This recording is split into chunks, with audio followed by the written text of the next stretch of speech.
আসসালামু আলাইকুম রহমতুল্লাহি ওবরাকাতু। হামিদা ও মুসল্লিমান ও মুসল্লিমা আম্মা বাদ।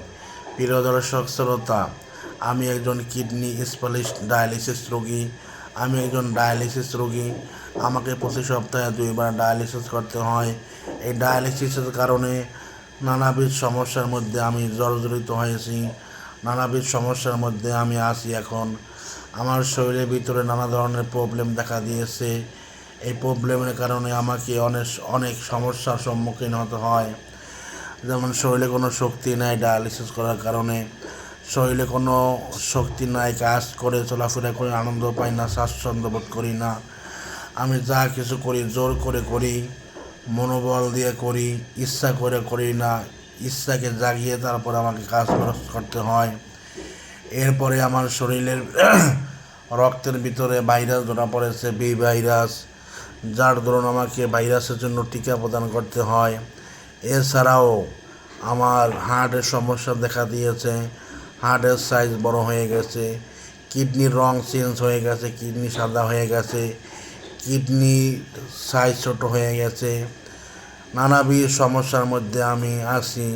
আমার জন্য দোয়া করুন, আল্লাহ তাআলা যেন এই নানাবিধ সমস্যা যেন আসান করে দেয়, সলিউশনের ব্যবস্থা করে দেন। সেই দোয়া আল্লাহ তাআলার সেই দোয়া আপনাদের কাছে আমি চাই, দোয়া করুন।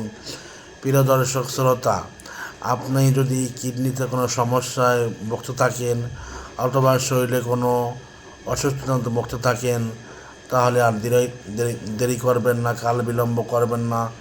যেই কারণে সমস্যাটা হয় ওই কারণটা বা ওই অভ্যাসটা বাদ দিয়া দিন। যেই খাবারটা খেলে আপনার স্বাস্থ্যের জন্য ক্ষতি হবে ওই খাবারটা পরিহার করুন। তেলযুক্ত খাবার পরিহার করুন, চর্বিযুক্ত খাবার পরিহার করুন।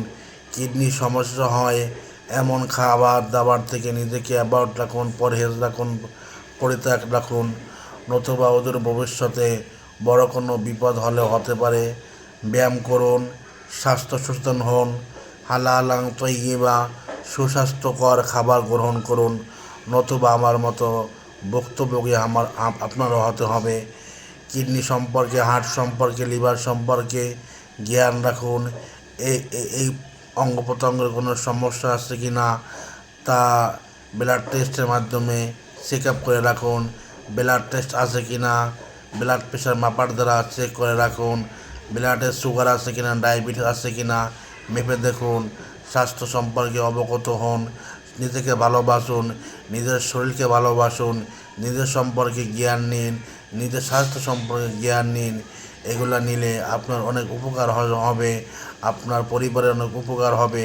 সুস্বাস্থ্য মমিন অসুস্থ মমিন থেকে উত্তম। সুস্বাস্থ্য সুঠাম দেহের অধিকারী মমিন অসুস্থ দুর্বল মমিন থেকে উত্তম। তাই আল্লাহ তাআলার কাছে প্রিয় হতে হলেও আপনার সুস্বাস্থ্যের অধিকারী হতে হবে। আল্লাহ তাআলা আপনাকে আমাকে হালালাং তৈয়িবা সুস্বাস্থ্য খাবার গ্রহণের মাধ্যমে সুস্বাস্থ্যের অধিকারী হয়ে আল্লাহ তাআলার কাছে সুস্থ মমিন হওয়ার তৌফিক দান করেন। আমিন। আসসালামু আলাইকুম রহমতুল্লাহি ওয়া বারাকাতুহু।